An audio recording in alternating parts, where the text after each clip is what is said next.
ನಮಸ್ಕಾರ ಸ್ನೇಹಿತರೆ. ನಾನು ನಿನ್ನೆ ಒಂದು ವಿಷಯ ಮಾತಾಡಿದ್ದೆ. ಅಂದರೆ ನಾವು ಏನಾದರೂ ಒಂದು ವಿಷಯ ಅಂದರೆ ನಾವು ಅದನ್ನು ಯೋಚನೆ ಮಾಡ್ತಾ ಇರ್ತೀವಿ, ಆ ಥರ ಮಾಡಬೇಕು ಈ ಥರ ಮಾಡಬೇಕು ಎಂದಾಗ ನಾವು ಅದನ್ನು ಬೇರೆಯವ್ರ ಹತ್ರ ಆ ಮಾತನ್ನು ಹೇಳಿದಾಗ ಅವರು ನಮಗೆ ಕೊಟ್ಟ ಕೆಲವು ಸಲಹೆಗಳಿಂದಾಗಿ ಜೀವನದಲ್ಲಿ ಒಂದು ಬದಲಾವಣೆ ಅಂತ ಬಂದುಬಿಡ್ತದೆ. ಕೆಲವೊಂದು ಸಲ ಅವ್ರು ಏನೋ ಮಾಡಲಿಕ್ಕೆ ಚಿಂತನೆ ಮಾಡ್ತಾ ಇರ್ತಾರೆ, ಆ ಒಂದು ವಿಷಯ ಯಾರ ಹತ್ರ ಹೇಳಿರ್ತಾರೋ ಅವರು ಹೇಳಿದಾಗ ಅವರು ಅದನ್ನು ಕೇಳಿಸ್ಕೊಂಡು ಅದಕ್ಕೆ ಕೊಟ್ಟ ಸಲಹೆಗಳಿಂದಾಗಿ ಅದನ್ನು ಇವರು ಆರಿಸ್ಕೊಂಡು ಅದನ್ನು ತನ್ನ ಜೀವನದಲ್ಲಿ ಒಳಪಡಿಸಿದಾಗ ಅದರಲ್ಲಿ ಬರುವ ಬದಲಾವಣೆಗಳು ಅಂದರೆ ಟೋಟಲಿ ಅದು ಡಿಫ್ರೆಂಟ್ ಆಗಿರ್ತದೆ. ಬದಲಾವಣೆಗಳು ತುಂಬ ಹೆಚ್ಚಾಗಿರ್ತದೆ. ಅದೇನಂತ ಹೇಳಿದರೆ ನಡೆದ ಘಟನೆ ಇದು.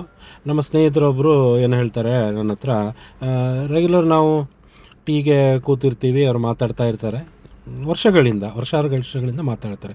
ಒಂದು ದಿವಸ ನನ್ನ ಹತ್ರ ಟೀ ಕುಡಿತಾ ಮಾತಾಡ್ತಾರೆ. ಅವರು ಮಗನನ್ನು ಓದು ಮುಗಿದಿದೆ, ಲಾಜಿಸ್ಟಿಕ್ ಕೋರ್ಸ್ ಎಲ್ಲ ಮಾಡಿಸ್ಕೊಂಡು ಮುಗಿಸಿದ್ದಾರೆ, ಇವಾಗ ನಾವು ಹೊರಗಡೆ ದೇಶಕ್ಕೆ ಕರೆಸ್ಕೊಂಡು ಎಲ್ಲಾದರೂ ಕೆಲಸಕ್ಕೆ ಸೇರಿಸ್ಬೇಕು ಅಂತ ಹೇಳ್ತಾರೆ.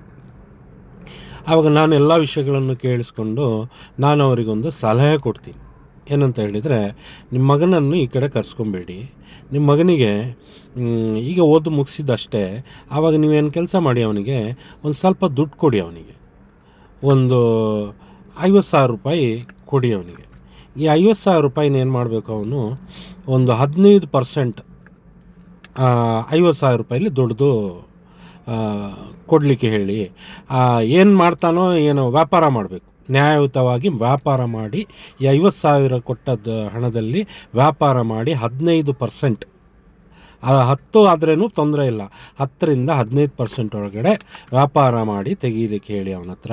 ಅದರಲ್ಲಿ ಅವನು ಸಕ್ಸಸ್ ಆದರೆ ಮತ್ತೆ ಅದಕ್ಕೆ ಏನು ಮಾಡ್ಬೋದು, ಆ ಒಂದು ಕೊಟ್ಟ ಏನು ಚಾಲೆಂಜ್ ಕೊಟ್ಟಿದೆ ಅವನಿಗೆ, ಅದರಲ್ಲಿ ಅವನು ಉತ್ತೀರ್ಣರಾಗಿಬಿಟ್ರೆ ಮತ್ತೆ ನಾವು ಅವನಿಗೆ 50,000 ರೂಪಾಯಿ ಕೊಡ್ಬೋದು. ಅಂದರೆ ಒಂದು 50 ಆಲ್ರೆಡಿ ಕೊಟ್ಟಿದ್ದು, ಅದರೊಂದು 15% ಅವನು ಅದರಲ್ಲಿ ಏನಾದರೂ ವ್ಯಾಪಾರ ಮಾಡಿ, ಅವನ ಸ್ನೇಹಿತ ಬಳಗದಲ್ಲೋ ಊರಿನಲ್ಲೋ ಏನೋ ಒಂದು ಒಳ್ಳೆಯ ವ್ಯಾಪಾರ ಮಾಡಿ ನ್ಯಾಯಯುತವಾಗಿ ಮಾಡಿದ ಆ 15% ಅದರಲ್ಲಿ ದುಡ್ಡು ಕೊಟ್ಟರೆ ಮತ್ತೆ 50,000 ರೂಪಾಯಿ ಕೊಟ್ಟಾಗ ಅವನು ಇನ್ನೂ ಅದರಲ್ಲೂ ಅವನ ಕೆಲಸಕ್ಕೆ ಹಾಕ್ಕೊಳ್ಬೋದು, ಅವನ ವ್ಯಾಪಾರಕ್ಕೋಸ್ಕರ ಹಾಕ್ಕೊಳ್ಬೋದು. ಅದೊಂದು ಮಾಡ್ತಾ ಇರಲಿ, ನೋಡೋಣ. ಮಕ್ಕಳಿಗೆ ಒಂದು 2-3 ಆಪ್ಷನ್ ತಂದೆ ಗಟ್ಟಿರುವಾಗ ಕೊಟ್ಟರೆ ಆ ಮಕ್ಕಳು ವ್ಯಾಪಾರದಲ್ಲಿ ತೊಡಗಿಸ್ಕೊಂಡ್ರೆ ಏನಾಗ್ತದೆ, ಜೀವನದಲ್ಲಿ ಅವನು ವ್ಯಾಪಾರ ಮಾಡುವಂಥ ವಿಷಯ ಹೆಚ್ಚಾಗಿರ್ತದೆ. ಆ ಒಂದು ವ್ಯಾಪಾರ ಮಾಡುವಂಥ ಆಸ್ಪದ ಮಕ್ಕಳಿಗೆ ಸಿಗ್ತದೆ. ಇಲ್ಲ ಅವರು ಕೆಲವೊಂದು ಕಡೆ ಡೈರೆಕ್ಟ್ ಹೋಗಿ ಓದು ಮುಗಿಸಿದ ತಕ್ಷಣ ಹೋಗ್ಬಿಟ್ಟು ಕೆಲಸ ಮಾಡ್ಕೊಳ್ಳಿ ಅಂದಾಗ ಏನಾಗ್ತದೆ, ಕೆಲಸ ಹುಡುಕಿ ಒಂದು ಎಕ್ಸ್ಪೀರಿಯನ್ಸ್ 1-2 ವರ್ಷ ಕಳ್ಕೊಂಡು ಅದರಲ್ಲಿ ಬರುವ ವಿಷಯಗಳು ನಾನು ಅದರ ಬಗ್ಗೆ ಮತ್ತೆ ಮಾತಾಡ್ತಿದ್ದೀನಿ. ಆದರೆ ಈ ನಡೆದ ಘಟನೆ ಕೇಳಿ, ಅವನೇನು ಮಾಡ್ತಾನೆ, 50,000 ರೂಪಾಯಿ ಅವನಿಗೊಂದು ಆಫರ್ ಮಾಡ್ತಾನೆ. ನಾನು ಯಾರು ಹೇಳಿದ್ದೀನೋ ಅವನ ಮಗನಿಗೆ ಹೇಳ್ತಾನೆ, ನೀನು ವ್ಯಾಪಾರ ಏನಾದರೂ ಆಗ್ತದ ನೋಡು, ಅಲ್ಲಿ ನಾನು ನಿನಗೆ ಒಂದು ಚಿಕ್ಕ ಬಂಡವಾಳ ಕೊಡ್ತೀನಿ ಅಂತೇಳಿ. ಆ ಹುಡುಗ ಏನು ಮಾಡ್ತಾನೆ, ಒಂದು ಚಿಕ್ಕ ಕಾರ್ನ್ ಅಂಗಡಿ ಅಂತ ಮಾಡಿಕೊಳ್ಳು ಅಂತ ಹೇಳಿ ಕಾರ್ನ್ ಸ್ಟಾಲ್ ಹಾಕ್ಕೊಳ್ತಾನೆ ಅವನ ಸ್ನೇಹಿತನೊಟ್ಟಿಗೆ ಸೇರಿ. ಅದರಲ್ಲಿ ಅದು ಹಾಕಿಬಿಟ್ಟು ಒಂದು 2-3 ಕಡೆ ಹಾಕಿ ಅವನು ಅದರಲ್ಲಿ ದುಡಿಯಲು ಪ್ರಾರಂಭಿಸ್ತಾನೆ. ಅವನು ಅದರಲ್ಲಿ ನಿಲ್ಲಿಲ್ಲ, ಅವನು ಬೇರೆಯವ್ರನ್ನ ಕೆಲಸಕ್ಕೆ ಇಟ್ಕೊಂಡಿರ್ತಾನೆ, ಅವನಿಗೆ ದಿವಸ ಸಂಬಳ ಕೊಡ್ತಾ ಇರ್ತಾನೆ ಅವನು. ಅದರಲ್ಲಿ ಅವನಿಗೆ ಆ ವ್ಯಾಪಾರ ಮಾಡೋದ್ರಲ್ಲಿ ಈ ತಂದೆಗೆ ಒಂದು ಏನಾಗ್ತದೆ, ನಾನು ಹೇಳಿದ ಮಾತಲ್ಲಿ ಕಾನ್ಫಿಡೆನ್ಸ್ ಬರ್ತದೆ. ಅಂದರೆ ನನ್ನ ಮಗ ಮಾಡ್ಕೊಳ್ತಾನೆ ಅನ್ನೋ ಒಂದು ಕಾನ್ಫಿಡೆನ್ಸ್ ಬರ್ತದೆ. ಮತ್ತು ಅವನೇನು ಮಾಡ್ತಾನೆ, ಒಂದು 2-3 ತಿಂಗಳು 4 ತಿಂಗಳು ಬಿಟ್ಟು ಆ ಮಗನನ್ನು ಒಂದು ಶಾಪ್ ಸೇಲ್ ಆಗ್ತಾ ಇರ್ತದೆ, ಆ ಶಾಪನ್ನು ತೆಗೆದು ಮಗನಿಗೆ ಕೊಡ್ತಾನೆ. ಅದರಲ್ಲಿ 10 ಲಕ್ಷ ರೂಪಾಯಿ ಬಂಡವಾಳ ಇದೆ. ಅದರಲ್ಲಿ ಇವನ ಹತ್ರ ತಂದೆಯವರು 8 ಲಕ್ಷ ರೂಪಾಯಿ ಅವನಿಗೆ ಕೊಟ್ಬಿಟ್ಟು ಆ ನಡೀತಾ ಇರುವ ಒಂದು ಶಾಪನ್ನು ಇವನಿಗೆ ತೆಗೆದು ಕೊಡ್ತಾನೆ. ಅದು ಶಾಪ್ ಏನಂತೇಳಿ ನಾನು ಮತ್ತೆ ವಿಷಯದಲ್ಲಿ ಮಾತಾಡ್ತೀನಿ.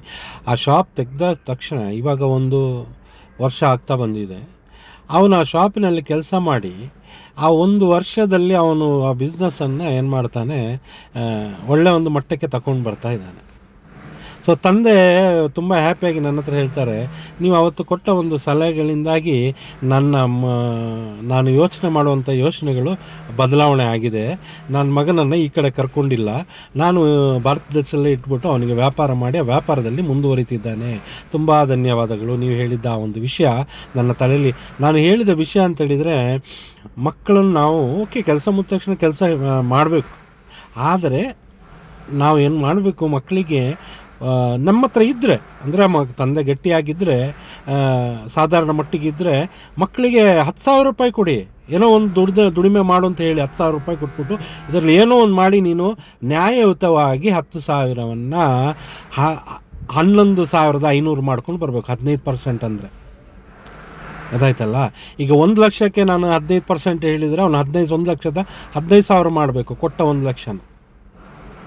ಈ 50,000 ರೂಪಾಯಿಗೆ ಅವನು 15% ಅಂದರೆ 7,500 ರೂಪಾಯಿ ಅವ್ನು ದುಡ್ದು ತರಬೇಕಿತ್ತಲ್ವ. 7,500 ರೂಪಾಯಿ ಅವನು ಮಾಡ್ಕೊಂಡಿದ್ದಾನೆ. ಅಂದರೆ ಅವನಿಗೆ ಆ ವ್ಯಾಪಾರದ ಅವನಿಗೇನಾಯಿತು, ವ್ಯಾಪಾರ ಮಾಡ್ತೀನಿ ಅನ್ನೋ ಒಂದು ಭರವಸೆ ಅವನಿಗೆ ಬಂತು, ತಂದೆಗೂ ಬಂತು, ಮಗ ಒಂದು ವ್ಯಾಪಾರ ಮಾಡ್ತಾನೆ ಅಂತ. ಹಾಗೆ ಇವಾಗ ಅವನು ಒಂದು ವ್ಯಾಪಾರವನ್ನು ತಕ್ಕ ಮಟ್ಟಿಗೆ ಅವನು ಬೆಳೀತಾ ಇದ್ದಾನೆ. ಅವನು ಬೇರೊಂದು ವ್ಯಾಪಾರಕ್ಕೆ ಇದೇ ಬ್ರ್ಯಾಂಚನ್ನು, ಅಂದರೆ ಅವನು ಮಾಡ್ತಿರೋ ಬಿಸ್ನೆಸ್ಸನ್ನು ಬೇರೆ ಕಡೆ ಮಾಡಲು ಅವನು ಪ್ರಯತ್ನಿಸಿದ ಮಟ್ಟಕ್ಕೆ ತಲುಪಿದ್ದಾನೆ. ಸೊ ಅವನು ಬೇರೆ ಕಡೆ ಕೆಲಸ ಮಾಡ್ಕೊಂಡಿದ್ರೆ ಅವನಿಗೊಂದು ಸಂಬಳ ಅಂತ ಮಾತ್ರ ಇರ್ತದೆ. ಸಂಬಳಕ್ಕೆ ನಿಂತ್ಕೊಂಡಾಗ ಅವನೊಂದು 2 ವರ್ಷ ಅಲ್ಲಿ ಎಕ್ಸ್ಪೀರಿಯನ್ಸ್ ಅಂತೇಳಿ ತಗೊಂಡು ಮತ್ತೆ ಏನಾಗ್ತದೆ, ಅವನು ಕೆಲಸದಲ್ಲೇ ತೊಡಗೊಳ್ಳುವಂಥ ವಿಷಯಗಳು ಹೆಚ್ಚಾಗಿ ಬರ್ತದೆ ಸ್ನೇಹಿತರೆ. ಮತ್ತು ಅವನ ಕೈಯಲ್ಲಿ ದುಡ್ಡಾಗಿ ಒಂದು ಸಲ ಸೋತೋದ್ರೆ ವ್ಯಾಪಾರ ಮಾಡಿ ಏನೋ ಒಂದು ವ್ಯಾಪಾರ ಮಾಡಲಿಕ್ಕೆ ಅವನು ಹೋಗ್ತಾನೆ. ಅದು ಎಲ್ಲಾದರೂ ಒಂದು ಆ ವ್ಯಾಪಾರ ಅವನಿಗೆ ವ್ಯಾಪಾರ ಅಂದಾಗ ಅದು ವಿಜಯಿಸಲು ಸಾಧ್ಯವಿದೆ, ಇಲ್ಲ ಕೆಲವೊಂದು ಸಲ ಅದು ವಿಜಯ ಆಗೋದಿಲ್ಲ, ಉತ್ತೀರ್ಣ ಆಗೋದಿಲ್ಲ ಆ ವ್ಯಾಪಾರ. ಆಗ ಏನಾಗ್ತದೆ, ಅದು ಮತ್ತು ಅವನಿಗೆ ಮಾಡುವಂಥ ಮತ್ತೆ ವ್ಯಾಪಾರ ಮಾಡಲಿಕ್ಕೆ ಅವನಿಗೆ ಒಂದು ಶಕ್ತಿ ಬರೋದಿಲ್ಲ. ಅದಕ್ಕೋಸ್ಕರ ತಂದೆ ಇರುವ ಸಮಯದಲ್ಲಿ ಮಕ್ಕಳಿಗೆ ವ್ಯಾಪಾರ ಮಾಡಲು ನಾವು ಪ್ರೋತ್ಸಾಹಿಸಬೇಕು ಅಂತ ಹೇಳುವ ಒಂದು ನನ್ನ ಮಾತು. ಅಂದರೆ ಎಲ್ಲರಿಗೆ ಸಾಧ್ಯವಿಲ್ಲ, ಆದರೆ ಯಾವುದೋ ಒಂದು ವಿಷಯ ನಾವು ಮಾಡಬೇಕು ಅಂತ ಹೇಳಿದರೆ ಅದು ಮಾಡ್ತೀವಿ. ಅದು ಆ ಒಂದು ಛಲ ಇರ್ತದೆ. ಮತ್ತು ನಾವೊಂದು ಮನಸ್ಸಿನಲ್ಲಿ ಮಾಡ್ಕೊಳ್ತೀನಿ ಅಂದರೆ ಒಂದು ಪಾಸಿಟಿವ್ ನಾವು ಇಟ್ಕೊಂಡ್ರೆ ಅದು ಕೆಲಸ ಮಾಡ್ತೀವಿ ನಾವು. ಮನುಷ್ಯ ಆ ಥರ ಇದೆ, ಮನುಷ್ಯನ ಆ ಒಂದು ಶಕ್ತಿ ಆ ಥರ ಇದೆ. ಆಗ್ತದೋ ಇಲ್ವೋ ಎಂದು ನಾವು ಮಾಡಿಕೊಂಡಾಗ ಅದರಲ್ಲಿ ಆಗುವ ಸಾಧ್ಯತೆ ಕಡಿಮೆ ಇರ್ತದೆ. ಮಾಡ್ತೀನಿ ಅನ್ನುವ ಒಂದು ಛಲ ಇರಬೇಕು ಮನುಷ್ಯನಿಗೆ. ಸೊ ನಾನು ಹೇಳೋ ವಿಷಯ ಏನು ಅಂತೇಳಿದರೆ, ನಾವು ಕೆಲವೊಂದು ಸಲ ಯಾರಿಗೂ ನಾವು ಯಾರಾದರೂ ವಿಷಯ ನಮ್ಮ ಹತ್ರ ಹೇಳಿದರೆ ನಾವು ಯಾವಾಗಲೂ ಕೊಡುವ ಸಲಹೆಗಳು ಒಳ್ಳೆಯದಾಗಿರಬೇಕು ಒಂದು. ಮತ್ತೊಂದು, ಆ ಕೊಡುವ ಸಲಹೆಗಳನ್ನು ಕೇಳುವವನಾಗಿದ್ದರೇನು ಒಳ್ಳೆಯದು. ಆಗ ಅವನು ಅನುಸರಿಸ್ಕೊಂಡ ಮೇಲೆ ಅದು ಏನಾಗ್ತದೆ, ಅವರ ಜೀವನದಲ್ಲಿ ಬದಲಾವಣೆ ಆಗ್ತದೆ. ಈಗ ಅದರ ಹೇಳಿದ್ರಿಂದ ಅದು ನಾನು ಹೇಳಿದ ವಿಷಯ ನನಗೂ ಸಂತೋಷ ಇದೆ, ನಾನು ಕೊಟ್ಟ ಸಲಹೆಗಳಿಂದಾಗಿ ಕೇಳಿದವನಿಗೂ ಸಂತೋಷ ಇದೆ. ಆದರೆ ಆ ಮಗನಿಗೆ ಮಾಡಿಕೊಟ್ಟದ್ರಲ್ಲಿ ಆ ಮಗನ ಜೀವನವು ಒಂದು ಒಳ್ಳೆಯ ಸ್ಥಾನಕ್ಕೆ ಹೋಗುವಂಥ ಒಂದು ವ್ಯಾಪಾರ ಮಾಡುವ ಒಂದು ವ್ಯಾಪಾರಸ್ಥನಾಗಿ ಬರುವ ಸಾಧ್ಯತೆಗಳೇ ಹೆಚ್ಚಾಗಿದೆ. ಅವನು ಒಳ್ಳೆ ವ್ಯಾಪಾರಸ್ಥನ ಆಗಬಹುದು. ಮನುಷ್ಯ ಅಂತ ಹೇಳಿದರೆ ಸಾಧಾರಣ ಕೆಲಸಕ್ಕೆ ನಿಂತ್ಕೊಂಡ್ರಾಗ ಸ್ನೇಹಿತರೆ ಏನಾಗ್ತದೆ, ಒಂದು ಕೆಲಸಕ್ಕೆ ಸೇರಿಕೊಂಡಾಗ ಮೊದಲನೇ ಅವನ ಎಕ್ಸ್ಪೀರಿಯನ್ಸ್ ಇಲ್ಲ ಅಂತ ಹೇಳ್ಬಿಟ್ಟು ಸಾಧಾರಣ ಈಗ ಹೊರಗಡೆ ದೇಶ ಹೋದ್ರೇನು, ಈಗ GCC ಅಂತ ಕಂಟ್ರಿಗೆ ಹೋದ್ರೇನು, ಭಾರತ ದೇಶದ ಕರೆನ್ಸಿಗೆ ನಾವು ಕ್ಯಾಲ್ಕುಲೇಷನ್ ಮಾಡ್ತಾ ಇದ್ದರೆ ಅವನಿಗೆ ಸಿಕ್ಕುವ ಸಂಬಳ ಅಂತ ಹೇಳಿದರೆ 1,00,000 ಒಳಗಡೆ ಸಿಗ್ತದೆ. ಅದರಲ್ಲಿ ಅವನ ಖರ್ಚು ಕಳಿಬೇಕು, ಎಲ್ಲ ಕಳೆದುಬಿಟ್ಟು ಅವನು ಒಂದು 50,000 ರೂಪಾಯಿನೇ ಅವನು ಸೇವಿಂಗ್ಸ್ ಮಾಡಿಕೊಂಡು ಉಳಿತಾಯ ಮಾಡ್ಕೊಂಡು ಹೋದ್ರೇನು ವರ್ಷಕ್ಕೆ 6,00,000 ರೂಪಾಯಿ ಆಗೋದು ತುಂಬ ಕಡಿಮೆ ಸ್ನೇಹಿತರೆ. 6,00,000 ಅವನು ಹಾಕ್ಕೊಂಡು ಹೋದ್ರೇನು ಮತ್ತೆ ಅವನೊಂದು 2-3 ವರ್ಷ ಅವನು ಮದುವೆಗೆ ಬರ್ತಾನೆ, ಗೊತ್ತಾಯ್ತಲ್ಲ. ಈಗ ವರ್ಷಕ್ಕೆ 6,00,000 ರೂಪಾಯಿ ಸೇರ್ಕೊಂಡು ಅವನ ಹತ್ರ 18-20 ಲಕ್ಷ ರೂಪಾಯಿ 3 ವರ್ಷಕ್ಕೆ ಬಂದಿರ್ತದೆ. ಸೊ ಅವನೇನಾಗ್ತಾನೆ, ಆ 3 ವರ್ಷದಲ್ಲಿ ಮದುವೆಗೆ ಅಂತ ಹೋದಾಗ ಆ ಮಾಡಿದ ಹಣ ಅವನು ಮದುವೆಗೆ ಅಂತ ಹೇಳಿ ಹಾಕ್ತಾನೆ, ಬೇರೆ ವಿಷಯಗಳಲ್ಲಿ ಬಂದುಬಿಡ್ತದೆ, ಮನೆ ಕೆಲಸನೂ ಏನೋ ಬಂದಿರ್ತದೆ. ಮತ್ತೆ ಅವನು ಮದುವೆ ಆದಮೇಲೆ ಮತ್ತೆ ಅವನು ಸಂಸಾರಸ್ಥನಾದಾಗ ಮತ್ತೆ ಅವನು ಅದರಲ್ಲಿ ಸೊ ನೋಡಿ, ವ್ಯಾಪಾರದಲ್ಲಿ ತೊಡಗಿಕೊಂಡ್ರೆ ಅವನಿಗೆ ಬರೋದೇನು ಅಂತೇಳಿದರೆ, ವ್ಯಾಪಾರ ಎಷ್ಟು ಮಟ್ಟಕ್ಕೆ ತಲುಪಿಸ್ತಾನೋ ಅಷ್ಟು ಅವನಿಗೆ ಲಾಭ ಗಳಿಸ್ತಾನೆ ಅವನು. ಸೊ ವ್ಯಾಪಾರ ಮಾಡಲಿಕ್ಕೆ ನಾವು ಮಕ್ಕಳಿಗೆ ಸಲಹೆ ಕೊಡಬೇಕು ಎಂಬುದು ನನ್ನ ಆಶಯ, ನನ್ನ ಒಂದು ಇಚ್ಛೆ ಅದು ಮಕ್ಕಳಿಗೆ ಕಳಿಸ್ಬೇಕು ನಾವು ಅಂತ ಹೇಳೋದು. ಎಷ್ಟರಲ್ಲಾದರೂ ವ್ಯಾಪಾರ ಅಂದರೆ ಏನು? ನಮ್ಮ ಹತ್ರ 100 ರೂಪಾಯಿ ಹಾಕಿದರೆ 100ರಿಂದ 115 ಮಾಡಬೇಕು. 1 ಲಕ್ಷ ಹಾಕಿದರೆ 1,10,15,000 ರೂಪಾಯಿ ದುಡಿಬೇಕು.